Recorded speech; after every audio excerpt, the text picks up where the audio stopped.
What up, guys? We're heading up to Thredbo today. We're just leaving Jindabyne. We got our coffee at CBD. Thanks to Burton, we got some snowboards to test for you guys. Really excited about it. We got about 6 boards to try out today. The weather's looking beautiful. Got a couple of transitions in. Pretty excited.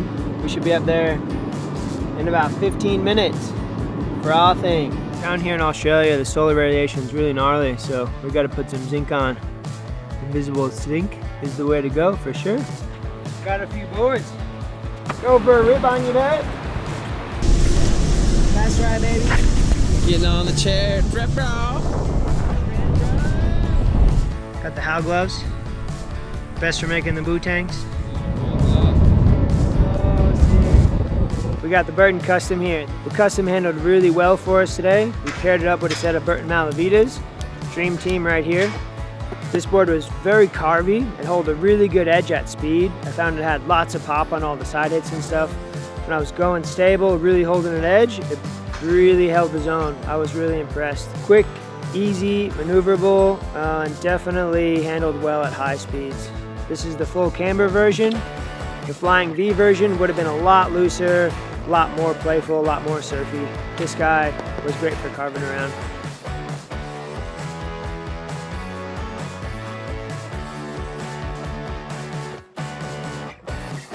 This is the Burton Process. We rode this one today. It was great. A little bit softer than the Custom, so I was a bit more freestyle-y. I was able to do, a bit easier for me to get the 180s around. It was a bit easier for me to kind of pop and maneuver the board how I wanted to. It was really good at high speeds as well, surprisingly. Thinking the board's a little bit softer, it might not have handled as well. Really held the zone. I could definitely see why some of the boys, big time boys like Mark McMorris and those guys, ride this board, because it's playful when you want it to be, but then it's stable when you need it to be.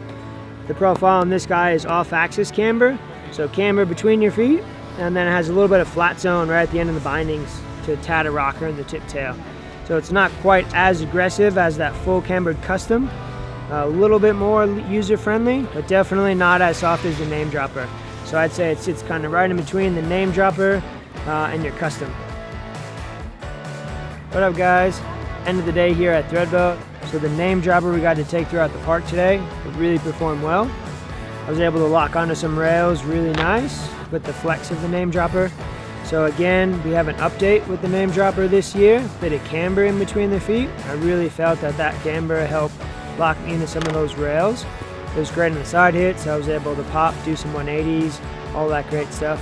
Once I did pick up a bit of speed, it did get a bit shaky. So this is definitely your freestyler who wants a bit softer of a board for buttering around, for jibbing, getting into it, having something loose and fun. Definitely not your carvable, stable kind of board like the Custom X we'll go over next.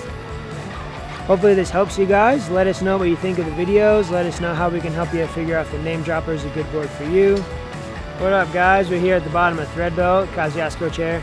We got the Custom X to talk about now. This is one of their high-end, stiffer, kind of all-mountain carved boards. I actually found it a little bit more playful than I assumed, which was great. So I was able to get good pop out of it. We were awing over some trees and some branches and all that fun little stuff, which was cool.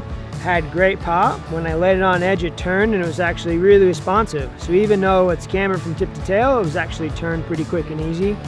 The waist width on it's pretty skinny, so I found that having a small boot, it actually turned really quick. So it was lively for me. I really did enjoy it.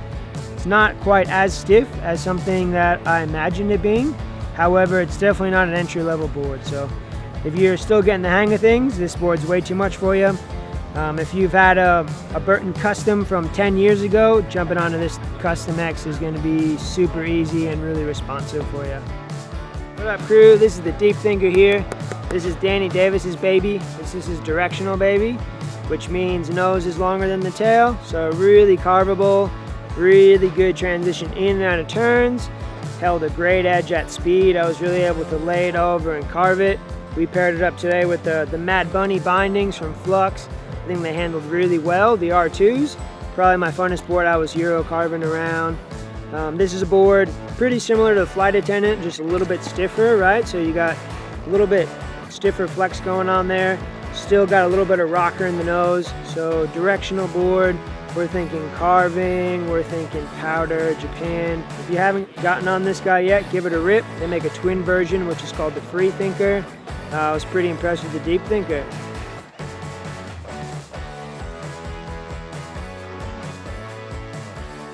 What up, crew? We're down here at the bottom of Kosciuszko chair at Thredbo. So we're going to talk to you briefly about how this board rode for us. This is the Burton Flight Attendant. So the Flight Attendant's a directional board. That means the nose is longer than the tail. So actually what I felt is when I was going in and out of my turns, it was even easier to initiate my turns, which is really cool. I'm really starting to fall in love with directional boards. Even though I still do like to be able to ride switch and do 180s, you'll find that you can still do it. Even though it's directional, you can still ride both ways once you kind of know how to do it, which is great. Held up really good speed. When I was carving, it really held a good edge. I was impressed. The pop was great as well. I can really see how Nicholas has put some input into this and how Mark rides it in the POW. So this is kind of a board for someone who wants to carve around the mountain, someone who wants to take one board over to Japan. You know, you could still hit some kickers with this guy, but this is definitely not your park board that you're going to be riding switch. A bit more of an all-mountain, carvable, surfy feel.